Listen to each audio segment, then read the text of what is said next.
There's a reason why Talk to Me is currently the highest-rated horror film of 2023 on Rotten Tomatoes. Danny and Michael Philippou's featured directorial debut follows a group of teenagers in Australia who stumble upon an embalmed hand that can conjure lost spirits. The hand quickly becomes the group's favorite party favor, as they treat it almost like a drug that they can't stop messing with regardless of its threatening consequences. That is, of course, up until a hand's true malevolence comes to fruition. While a lot of Talk to Me's fear factor is built on its stunningly grotesque practical effects, the film's true power rests in the sheer ambiguity of its ending and who may be behind the hand. But the hand's magic has strict rules about how to use it safely, and those rules mean that our protagonist, Mia, has been possessed from her very first encounter with it. And that detail answers all our questions about the film's stunning last scene. Let's dive in. As explained by Haley and Joss, Mia's friends, and the hand's current owners, the hand either belonged to a medium who could contact the spirit world or a Satanist. While its true origins remain a mystery, we know that the hand was cut off from its original body, perhaps to permanently halt communication with spirits, or to ensure that the door remains open forever, and was embalmed with ceramic. There's a whole ritual for using the hand to contact the spirit world. First, light a candle to act as a beacon to the spirit realm, and then recite the words "Talk to me" while holding the hand. When a spirit appears, surrender control over your body by declaring, "I let you in." To expel the spirit and close the door between the two realms, the candle needs to be blown out and the hand removed from the person's grip.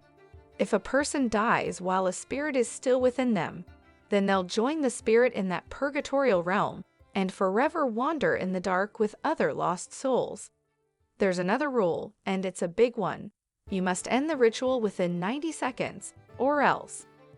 We find out the reason for that rule when Mia's friend Riley starts mutilating himself after waiting too long. Breaking that rule also gives the spirits the power to stick around in the host's body. This is exactly Mia's fate by the end of the film. Was Mia possessed? Yes, she was, from the very beginning.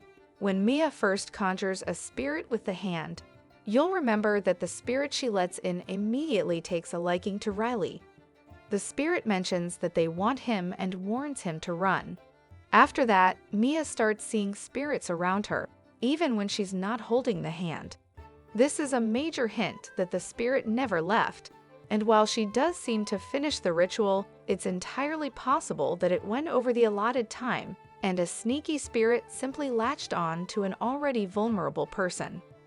It's a similar situation to what happened to the hand's previous owner, Duckett, as seen in the film's opening scene. At the start of Talk to Me, we watch Duckett's brother, Cole, maneuver his way through a crowded house party as he desperately tries to find where Duckett is. Cole eventually finds Duckett alone in a room where he clearly looks unwell and begins stuttering that he's been talking to the spirit of their deceased father, who has been telling Duckett to kill Cole and himself to stop them from unleashing evil. Duckett then stabs Cole and kills himself in front of everyone at the party. Mia has an eerily similar experience, but with her mom. Mia's mother passed away a few years ago. For years, Mia assumed it was an accidental overdose, but her dad, Max, has known the whole time it was a suicide. He even has her mother's suicide letter, which he reads to Mia after her encounter with the hand. But her denial and grief understandably cloud her judgment, which the spirits exploit. Whenever Mia encounters her mom's spirit in the film, whether through apparitions or when she thinks Riley's talking to her, it isn't actually her mom. It's a malevolent spirit merely taking the form of her mom to mess with Mia. We know the spirits can shapeshift. One of them even takes the shape of her father to try to hurt her. Both Mia and Duckett weren't actually seeing their parents, but evil spirits who were exploiting their grief and trauma to hurt others while possessing them. Mia is determined to help Riley, who's in the hospital after his terrifying spirit session. But Mia's also possessed, So whatever she thinks will help Riley is actually just what the spirit that's possessed her wants her to do. Mia's convinced that she needs to kill Riley in order to save him, which would permanently keep Riley's soul in the spirit realm forever. Remember, we've known since Mia's first experience with the hand that the spirits have their supernatural sights set on Riley. Mia kidnaps Riley and takes his wheelchair to a highway where she plans on killing him. Riley's sister, Jade, arrives just in time to save him, but not before Mia jumps onto the highway herself and dies. Then we see Mia's ghost standing in a hospital, where she notices that Riley's fully healed and that no one can see her. Mia's spirit is walking amongst the land of the living for the last time. As the lights go out one by one, Mia's transported into a dark realm where she sees one small, shimmering light. When she approaches it, she realizes it's a candle that's summoning her towards the new group of friends who now own the hand. She lets them in, and Talk to Me ends there. Mia's possession means that she died with a spirit in her, which is why she's now stuck in their realm, though it's still unclear why Riley was able to fully heal. Perhaps it was because the spirits wanted Mia all along and were using Riley to torment her into killing herself. Or perhaps it's because they wanted one more soul, regardless of who it would be, so Mia dying was enough for them to let Riley go.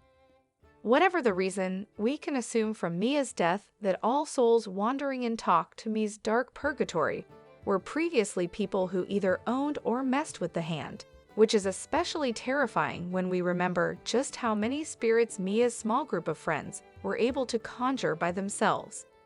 Although Talk to Me's finale is a spectacularly twisted turn of fate, ending on a note that satisfies Mia's story, it still has us begging for more and begging to be let in.